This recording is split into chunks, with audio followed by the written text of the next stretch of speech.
Compare a Gandhi with a Hitler. What one word separates those two individuals from what you see up here on the slide? And Gandhi not only had conscience, in his vision, he saw an independent India, way beyond the vision and scope of the people of India. And he brought England to its knees, liberated 300 million Indians, and never was elected to any office. He never held a position. His authority was moral.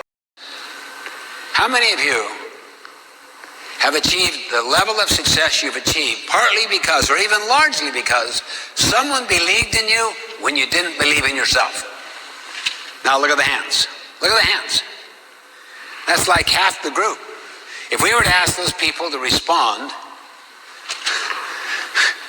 their stories would bring you to tears. They really would.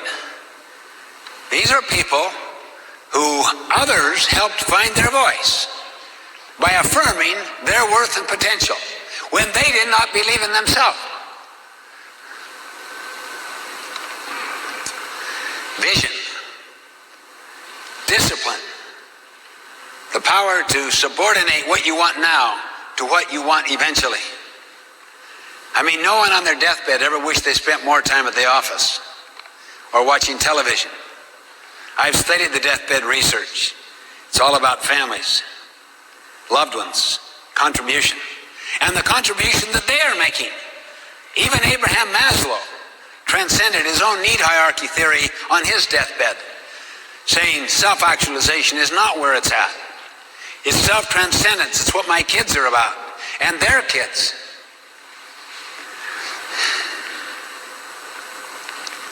And then for the heart, passion. You feel strong about it. You're convicted. And for the spirit, conscience. These are the highest manifestations of the four intelligences: vision, discipline, passion, and conscience. And when the first three are governed by conscience, I'll guarantee you, it will change the world. It will lift the world. Compare a Gandhi with a Hitler. What one word separates those two individuals from what you see up here on the slide? It's conscience. Because both were visionaries, disciplined, and passionate. And Gandhi not only had conscience, in his vision, he saw an independent India, way beyond the vision and scope of the people of India. And he brought England to its knees, liberated 300 million Indians, and never was elected to any office. He never held a position. His authority was moral. He had no formal authority. It was moral authority. That is the essence of leadership. Management is formal authority. Management is position. Leadership is moral authority.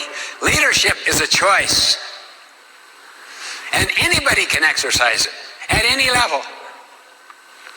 I wrote an entire book on living the 7 habits that had nothing but stories in it, almost all of which dealt with people who changed their organizations at the bottom level or the middle level with no formal authority at all. They were what I like to call trim tabbers. Trim tabbers, the small rudder that turns the big rudder that turns the entire ship. This trim tabbing idea is so powerful to me.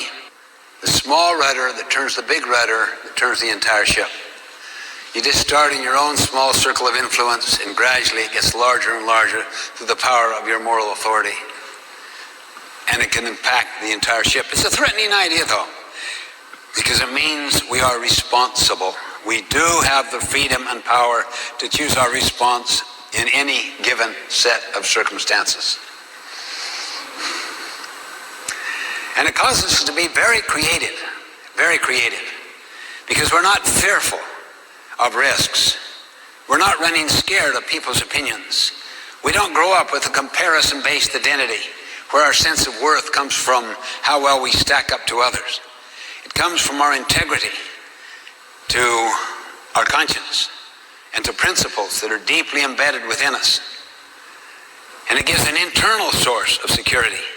So you're no longer dependent upon opinion or position or address or status or fashion. It's enormously emancipating and freeing to then give yourself and to make a difference, to become a trim-tabber. Let's look at the question, why is this 8th habit so relevant today?